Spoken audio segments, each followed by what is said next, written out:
Já, það geisa stríð og alheimsfriði ógnað eins og við heyrum í fréttum. En einu megum við aldrei gleyma að fólk að jafnaði gott þótt, hvað við segja, ótti, græðgi og fáfræði geti kallað fram vondar kenndir í mannanna brjóstum.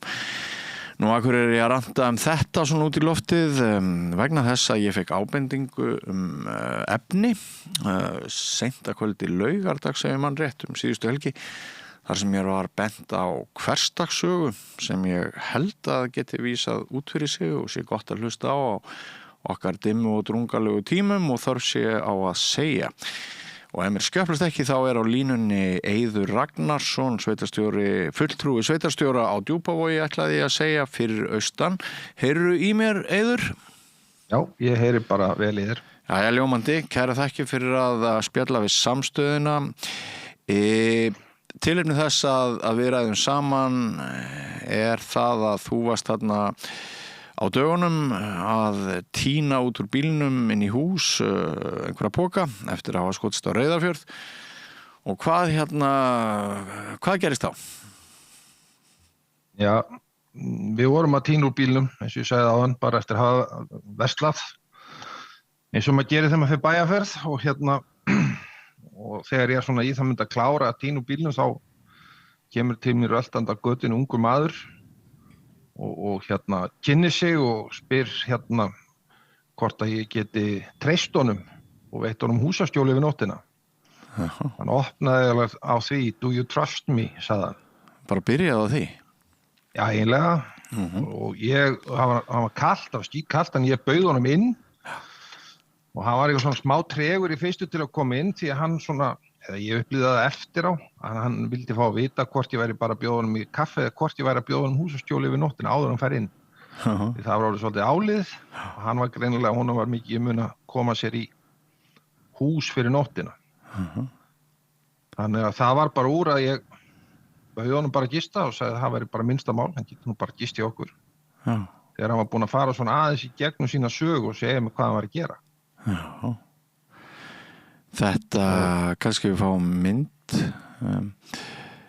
þetta sko Nóha frá Suður-Kóreu.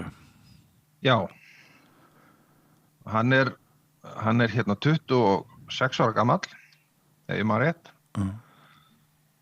Og þegar hann var búinn að klára viðskiptafræði í háskóla í Suður-Kóreu þá ákvað hann ætlaði að skoða heiminn, en hann setti sjálfum sér ákveðnar reglur á hann fór stað. Hann ætlaði einungis að notast við það að ganga og taka þar sé að húka sér far og hann ætlaði ekki að nota peninga nema til þess að ferðast á milli landa og hann búinn að vera á ferðinni núna eftir sem að segja mér og með við það sem að fundið hann á netinu þá hann búinn að vera á ferðinni í 1,5 ár rúmlega og búinn að fara allar heimsálfurnar nema kannski Suðurskautslandið og maður húka nú sér ekki mikið far þar Nei. Og og alltaf með þessa sömu reglu í fasthestinu húkar sér far og biður gistingu hjá ókunnugum. Finnst þér þetta ekki merkilegt? Mér finnst eiginlega bara merkilegast af því ég nú sjálfur gaman að ég ferða en ég nú frekar líkar hinnu típiska Íslending kaupi pakka Hjúruval útsýn og læt það duga Já. En það sem mér fannst þetta allra merkilegast því að hann fór 2 hringi í kringum Ísland Hann fór frá Reykjavík og suður og norður úr frá mér svo aftur. Þetta var önnur nótt en á Íslandi. Og svo þegar hann var komin aftur til Reykjavíkur þá fannst hann það svo gaman að hann fór annar hring á móti og kom þar meðal hans við á Vestfjörðum því hann tók það ekki fyrir hringnum. En ég spurði hann svo þegar hann kom hér í seinnaskiptið því þá stoppaði hann aðeins lengur. Hann kom hér seinni part dags og við fórum saman í Sund og svo fórum við að leita á Norðurljósum kvöld og ég spurði hann hvort hann aldrei þurft af því að maður þekkir það svo sem bara á íslensku sumri, maður hefur stundum bara sofið úti því það hefur verið eitthvað sem að hentaði. Hann segist aldrei hafa þurft þess á þessum 18 mánuðum sínum að sofa einhvers staðar úti í runna eða á bekk. Hann alltaf fundið betta til að sofa. Mér finnst þetta allt saman stórmerkilegt Ef hann hefði verið hann kannski lítur út fyrir að vera eins og oft með þetta séu fólk yngri en hann ætli það hjálpa honum? Ég veit það ekki, sko. Hann var alls ekki ágengur þegar hann kom. Hann bara spurði mjög kurteisislega hvort að ég gæti skotið hann á Skjólshúsi og hann vildi borga fyrir sig með því að spila og syngja og hann mjög, að mínu viti, bara fanta góður söngvari og alveg ágættur gítarleikari. Nú, já, það gjaldmiðill. Og hann var búinn að á 2 dögum, þetta var dagur 2 í Íslandi, þá var hann búinn að ná hérumbil. Ég nú ekki að segja hann hafi verið komið með það upp á 10, en hann það sem að mun hafa stundum kallað óformlega þjóðsögu Íslendinga, ég komin heim, hann var komið með það nánast alveg á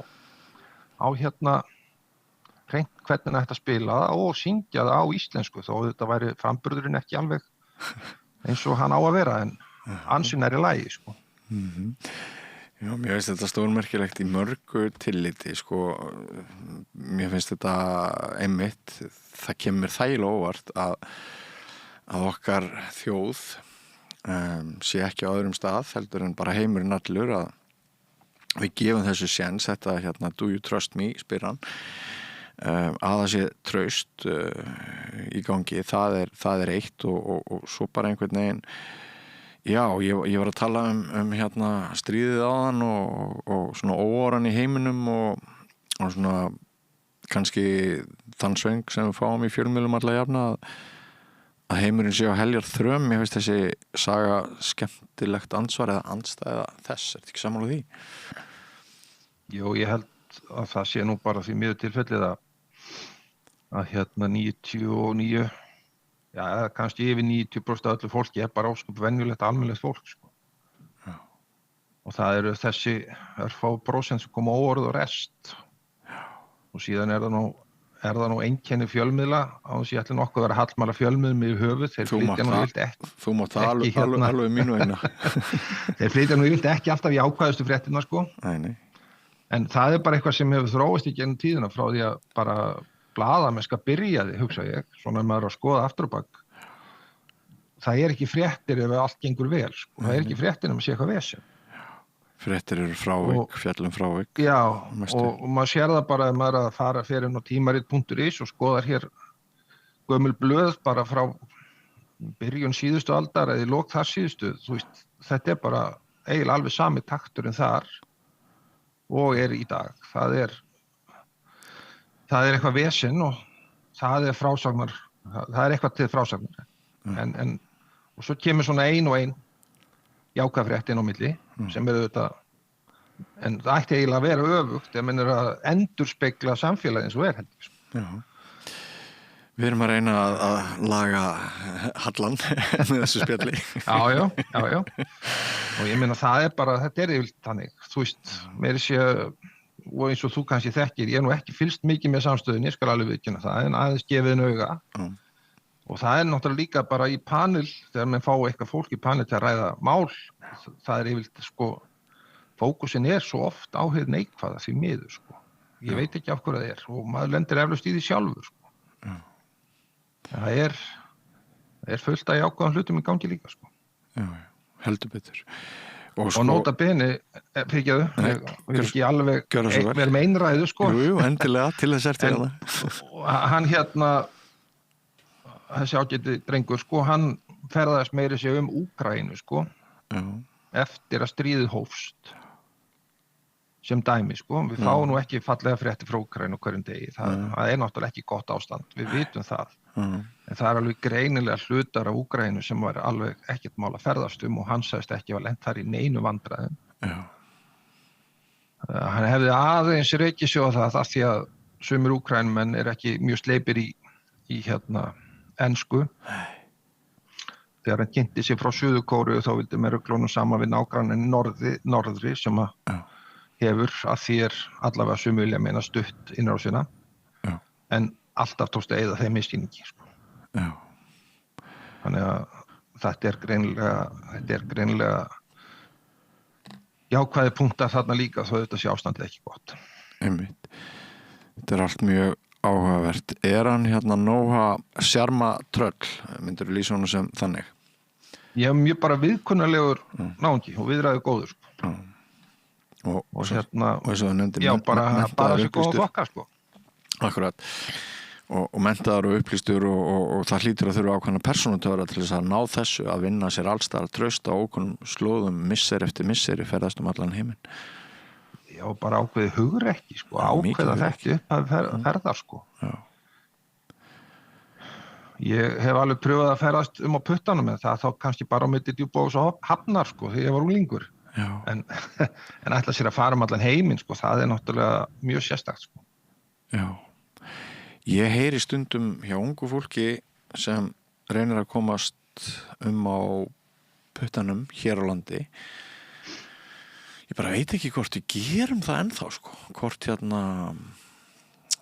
Hvort ótti okkar á áhyggjur af því að fólki einmitt sé ekki treystandi og varnaðar orðin að börn og ungt fólk sé ekki innan ókunnugt fólk. Ég veit ekki hvort þetta hefur bara útrýmt sko þessari menningu sem að við munum báðir þegar við vorum ungir að það var ekkert mál að ferðast á puttanum, það var náttúrulega aðalega ungt fólk sem gerði það innanlands. En ég hef heyrt sem sagt ungt fólk segja að það séu stundum mest ferðamenn, erlendir ferðamenn sem taka unga Íslendinga sem eru á puttaferðalögum upp í bílinn, ekki Íslendingar. Ég veit ekkert hvort þetta satt eða logið en þetta það sem ég hef heyrt og það kveiknar svona alls konar spurningar. Hefur reyndar sko, ég hef nú starfað svolítið hluta ævinni sem vörubílstjóri. Okay. Fyrst var það í kringu 95 þegar ég flytt héðan frá Djúpavogi og Reyðarfjörð og fer að vinna þar hjá Samskipum og þar í nokkur ár starfandi sem flutningabílstjóri. Og það var mun meira fólki fannst mér á ferðinni þá og þeim tíma svona kannski fram yfir aldamót. Fannst manni sjá fleira fólk að ferðast á puttanum heldur en í dag. Megin þorrið þeirra voru reyndar sko útlendingar en þetta kom fyrir, það voru Íslendingar líka. Og síðan hef ég núna síðastliðin 7 ár eða þar þá hef ég verið að vinna hér fyrir verktaka fyrirtæki Djúpavogi og verið að keyra töluvert sur í Þorlákshöfn og Seyðisfjörð og maður sér alltaf annars slagi puttalinga. En mér finnst þeim fara fækkandi sko. Já. Og sko, einhvers staðar verðum við að draga mörkin þegar við erum alltaf að segja unga fólkinu okkar að það megi ekki treysta ókunnum fólki því þá getur það lent í hættu. Já, þetta rosalega vand með farið sko. Þú vilt vernda börnin þín sko. En þú vilt heldur ekki að þau einangrist og séu fordæmi í raun og veru því að þetta ákveðin tegund fordóma að ákveða bara allt fólk sé í grunninn slæmt og þú verður að vara þig á því. Og ég ætla fólki nú kannski ekki að segja það akkurat svoleiðis sko. En það fylgir oft með, passaðu þig, ekki gera hvað sem er. Já, og svo getur þetta verið líka sko einhverju leyti kynbundið að margir foreldrar hafa meiri áhyggjur af stúlkum en drengjum. Já, ég myndi halda það. Ég á nú 2 dætur og 1 son.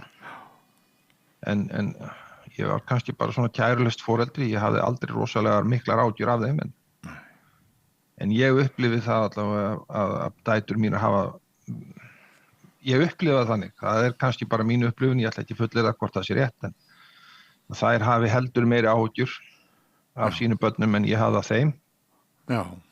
En auðvitað hefur samfélagið aðeins breyst en ég veit ekki hversu mikið hefur breyst. Kannski það umræðan og athygli sem þessi slæmu mál fá sem að breyta samfélaginu meira heldur en samfélagið hefur kannski breyst í grunninn. Ég gerir mér ekki alveg grein fyrir því sko. Nei, það getur verið að óttinn hafi aukist og tortryggnin hafi aukist án þess að samfélagið hafi raunverulega breyst og eins og ég sagði í inngangnum það náttúrulega óttinn og tortryggnin sem laði ekki fram hið besta í mannanna brjóstum og það má líka bara ræða hluti eins og hagkerfi að hagkerfi góðvildar og samfélag góðvildar frekar en vantrausts og tortryggni og fordóma og aukinar polariseringar.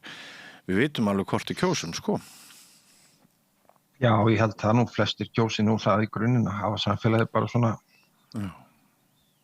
svona, já, eins og ég segi, aðstofan á ungan og hjálpa honum og vinna með honum frekar heldur en að spyrna á móti, sko. En auðvitað þetta alltaf merkilegt, sko, í landi eins og okkar og það vetur og þú nefndir að það hefur verið kalt að sko til sér fólk sem manni finnst það náttúrulega tefla djart sko, ef hann hefði ekki fundið neitt þarna ætla hann sé þá með aura í vasanum svona ef illa fer til að greiða fyrir gistingu eða? Hann sagði, hann var með eitthvað aurin, ekki mikinn, því að hann safnar fyrir flugfæri á milli landa með því að spila á stöðum, böska, eins og maður segja. Já, einmitt. Og ég spurði nú ekki ítalið út í það, sko, hvað gerir allt fyrir skrúfuna, sko? Nei. En af því hann var bara svona brattur og sagðist bara aldrei hafa lent í vandræðum. Jú, hann hefði þurft stundum að banka á þó nokkur hús áður hann fengi já. Og hann var búinn að banka á þó nokkur hús hér á Djúpavogi. Hann byrjaði bara í borgarlandinu, sem við segjum, sem fyrsta gatan í þorpinu og þar bankaði hann á fjölda húsum, sko. Já. Og menn voru svona ekki alveg tilbúnir til að taka hann inn og ég var alveg spurður að daginn eftir hvort hann hefði endað hjá mér og sumir voru hissa, en allavega ég hafði mjög gaman að hitta hann unga mann og ég var alveg til í að hitta hann aftur því að hann var mjög skemmtilegur. Já. Ertu eru þið tengdir núna í gegnum samfélagsmiðla eða? Já, hann bætti mér við á WhatsApp sem ég hef nýbúin að setja upp að þegar bróðir minn í Noregi sagði að það var eini samskiptamiðillinn sem virkaði eitthvað. Já. Og svo sendur hann mér skilaboð því að ég bað hann það, sko, eins og þú segir. Þú veist, það miður vetur og það búið að vera risjótt undanfarið og hann stemdi, sko, norður í land. Og ég benti honum á það, sko, ef hann færi frá Egilsstöðum eða upp úr Jökuldal eftir það væri bara 200 kilometrar tæpir í næsta byggðaból. Einmitt. Ekki fara af stað að kvöldi, sagði ég við hann. Nei. Og við gáfum honum ullarbrók því að hann var ekkert rosalega verið klæddur. Já. Einmitt, það var fallega gert. Maðurinn sem hann gisti hjá í Vík í Mýrdal gaf hann múlpu. Já. Þannig hann var vel búinn, sko, en svo þegar ég fór að fylgjast með honum þá sá ég að sennilega þykti maður ekki að hafa hann einar ágjur, sko. Nei. Hann væri það sjóaður í þessu orði eftir þetta langan tíma að hann væri alveg með þetta upp á 10, sko. En það þarf heilt þorp til þess að þessi ungi kóruumaður komi sleiðar sinnar, augljóslega það ansi margir sem eru tilbúin til þess að leggja lið og það dásamlegt bara. Af því að þið eruð í samskiptum þá kannski myndu við tækifæri á morgun þegar við erum komin í YouTube hlekkur með þessu spjalli okkar. Senda honum kveðju frá okkur á samstöðinni með þannig að geti horta á þetta spjall okkar. Ég skal gera það. Hann mun kannski ekki skilja allt sem við erum að tala um en það Men ég setti nú inn í þennan status minn á Facebook þegar ég segði frá þessu, sko, þá setti ég nú, þá takkaði ég hann eins og mér segja. Já, takkaði hann, já, einmitt. Og hann sagði, sko, Suður Kóreu búið að nota ekki Facebook. Nei. Það bara Instagram, langmest. Já. En hann samt á Facebook og hann svaraði mér á íslensku. Já. Þannig að hann sjást nota þýðingaforrit. Ég ætla að gefa mér nú ekki það að hann hafi verið svona fljótur að tilenga sér tungumálið okkar, sko. Nei. En þannig að hann greinilega, hann notar þá tækni sem til þarf til að geta tjáð sig, sko. Einmitt. Og hann sagði stundum að þurfti að grípa til símans þar sem hann var á svæðin, þar sem ekki, hann talar spænsku og hann talar ensku og hann talar kóresku. Já. En sumstaðar lenti hann í tungumálvandræðum, sko, en það var alltaf hægt að leysa það, sko. Já, ég segi stundu sögur af pappa sem var bóndi í Mývatnssveitinni og það komu oft erlendi ferðamenn inn á okkar heimili að spjölluðu við pappa bara svona á bæjarhellunni eða upp við Reykjós, upp við Þjóðveg eitthvað svoleiðis og pappi talaði ekki stakt orð í erlendu tungumálum en hann náði alltaf að skilja það sem fólkið vildi segja við hann og hann virtist alltaf, já það virtist skilja hann og hann virtist skilja það þannig að hann mér ákveðin fyrirmynd í þessu. Já, það nú oft hægt að gera þessi skiljanlega bara með því að benda og pata og gera nóg af því þá nær maður nú ofta að koma hlutunum allavega frá sér svona þannig að það skilst nokkurn veginn, sko. Já, taka skrefið sína fólki að maður hafi áhuga á því, það einhvern veginn. Það ekki ansvarið sem við þurfum svolítið núna út úr bæði tækni einangrunnar heiminum og svo bara svona alþjóðavísu? Jó, bara að vera kannski örlítið jákvæðari. Já. Við viljum detta svolítið það að vera bölsýn og það mótast kannski umhverfinu, ég veit það ekki, sko. Nei, en sagan þín til marks ljós og von og gleði og til fyrirmyndar. En ég nú ekki hetinn þessari sögu, sko. Ég finnst nú frekar vinur minn sem heimsótti mig vera það. Já, það komi bara allir vel frá þessari sögu. Það mitt mat. Já. En Eiður Ragnarsson, ég veit að þú ert annríkt og ég þakka þér kærlega fyrir að varpa upp þessari huggulegu hversdags mannlífsmynd sem að ég vil kjósa að túlka sem svo að vísi út fyrir sig. Já, takk fyrir það. Bara gaman að fá að segja frá. Sömuleiðis, vertu blessaður og bestu kveðjur austur. Takk fyrir það. Bless. Og ekki fara langt, nýtt efni handan við hornið eftir andartak. Fatamarkaður vorstjörnunnar að Bólholti 6. Öðruvísi, skemmtilegur og ódýr fatamarkaður. Þar sem að það er ekki bara föt heldur allskins munir og svo er alltaf heitt á könnunni. Komið fagnandi. Opið frá 1 til 4 alla laugardaga og sunnudaga, fatamarkaður vorstjörnunnar. Með því að ganga í leigjendasamtökin styður þú baráttu leigjenda. Leigjendasamtökin eru fyrir öll þau sem vilja vinna að réttlæti og öryggi á húsnæðismarkaði. Leigjendasamtökin.is